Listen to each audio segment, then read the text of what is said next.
You really can't compare a management qualification, but because the ground level work which you do is very different.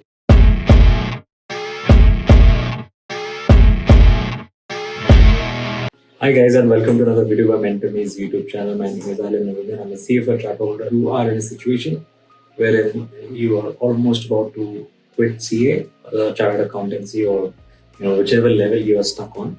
So I would like to bring to your attention these top 5 myths or 5 reasons which you should not quit CA for. Okay, and this is important because I've seen a lot of candidates, running on very low information in terms of the technicality of the discussions that happen online, and these are just rumors, or I don't know, maybe information which is passed on from candidates who really didn't have it or really didn't have the intent to pursue it, and because of which these reasons have finally come into the normal community of aspiring candidates, and it tends to diverge, or you might say put the entire decision making of doing C or not doing C into a bit of a mess.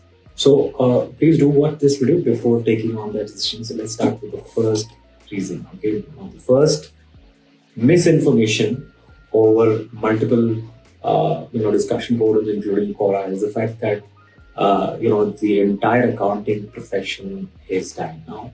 Let me give you facts. Okay, these are not just rumors that I'm talking about. I'm going to answer them with some data points, right? So if you see the accounting profession in actuality, in the worst period of economic performance, has actually grown by 9%. So if you see Deloitte, these are numbers of Deloitte in the Asia Pacific region.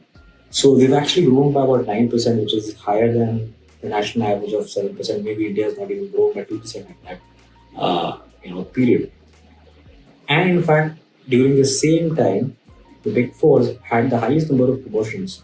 During that period when people have actually got promoted to high positions, right? So the first question to ask yourself is that how does revenue increase, and how do promotions happen, and how do so many partners get made in these Big Fours who on salaries higher than even 1 crore, because now the Big Four is also known as the crorepati club. So how does that happen if the accounting profession itself is dying? So accounting profession cannot die. It can definitely evolve, but dying is out of question because the complexities of and the need for accounting professionals and their activities will obviously increase as more and more companies, as more and more regulations come. Right? So that is one of the first myth to never consider as a reason for quitting CA. Second myth is that CA is very, very, very difficult. Now, a simple question to ask yourself is that would you actually, consider doing a qualification in which 100% of the people actually pass? So that means no matter what effort you put, everybody passes the exam. So would you even consider doing such a qualification? And the second question is whether the industry, if you were the recruiter, would you consider a person valuable if a person is doing a qualification which is so easy to clear? So anything which is rare and which is valuable in the industry is obviously going to be difficult. So and in fact I've shown you some data out here. If you see the CA qualification, if you calculate across the inter level to the final level, about 6 people in 100 people will obviously pass. No, even in CFA, it's the same. We have 5 to 6% people pass, and in CAT, it's even lower. 2 to 3% people actually get to the IIMs, the top 10 IIMs, if you were to consider, or the top 10 colleges in India. Now, and that's the reason why these people are actually there in the industry, and that's where they get paid. So, calling CA as very, very, very difficult uh, is a statement which is not supported with the fact that everything which is valuable is finally difficult, and that is the reason why you pursue it.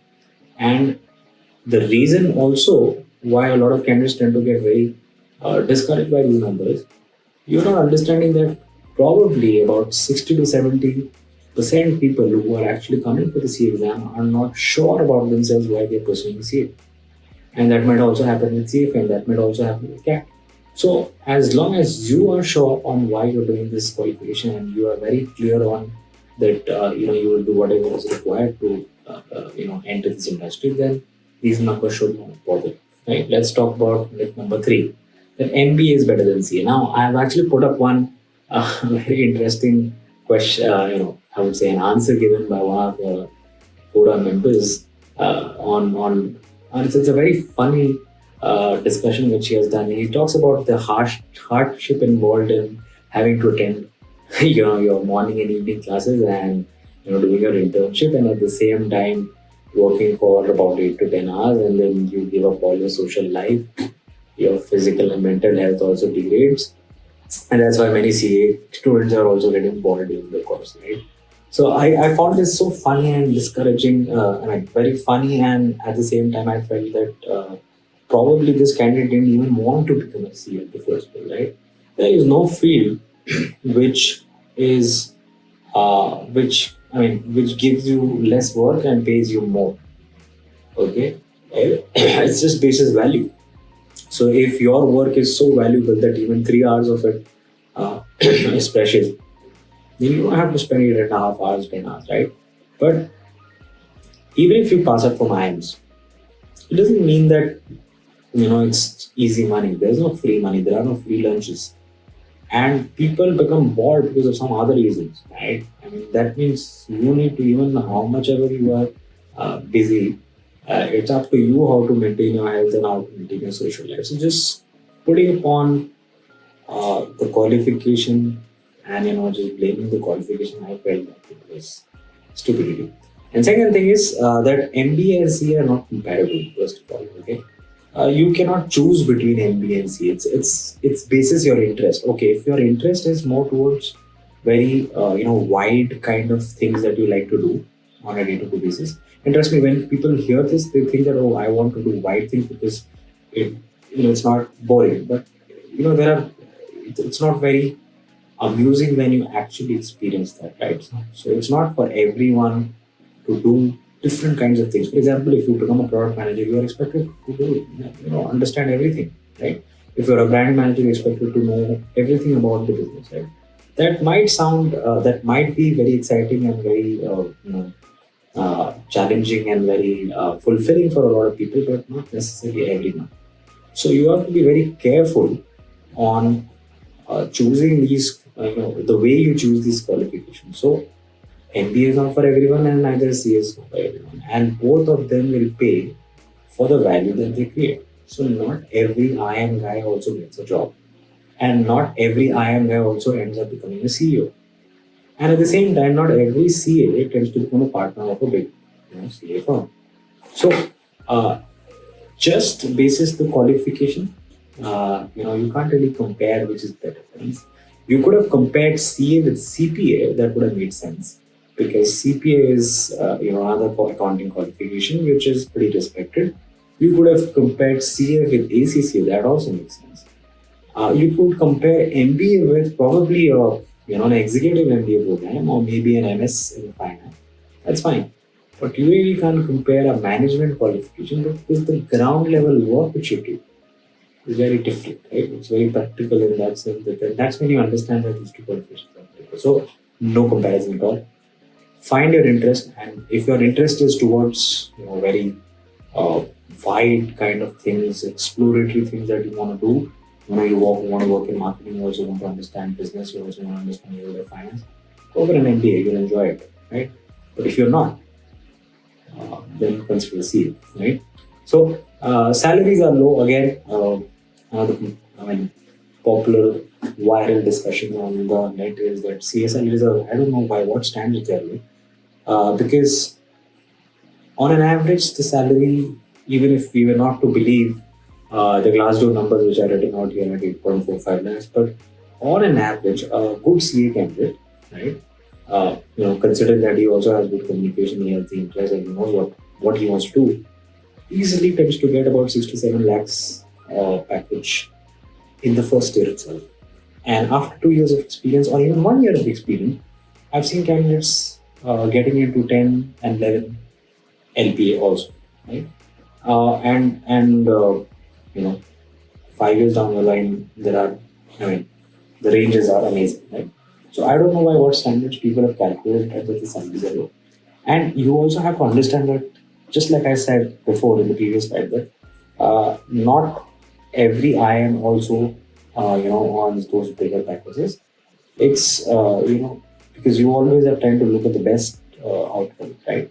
There are also a lot of IM graduates who are unemployed and are as clueless as a lot of CA candidates also, and a lot of CFA candidates also, and a lot of doctors and lawyers also who are unemployed and who have qualification but really don't know what to do. Right? So again, a myth, a big myth. CAs are in demand. If you have done it with the right intent, I don't see what the challenge is because the industry is growing.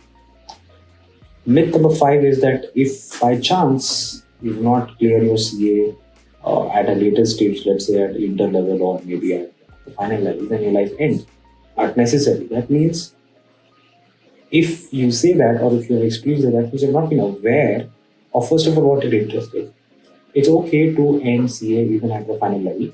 If you see that probably your interest is in investment banking, or maybe your interest is in let's say risk management, or maybe your interest is in cost accounting, that's fine.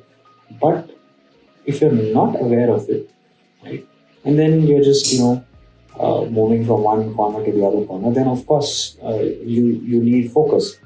But there are multitude of opportunities which are available for candidates, even if you do not complete your CA. Right? Even if you have decided to quit CA at the last moment, there are still opportunities, there are careers which you can make, even with your CA final qualification and also side by side doing a lot of skills, right? You can watch the other videos in which I've spoken about various careers which a CA candidates can pursue. So that was a short video on a very quick top 5, you can say, pointers on if anybody is thinking about not going ahead with CA or is in a position where he is kind of decide whether to do CA or not, or whether he's in the he's in the brink of making the decision of doing CA. Please do understand these should not be your reasons to quit CA because this is absolutely wrong. Right? I hope you liked the video. If you like the video, please subscribe to the channel and I will see you again next week.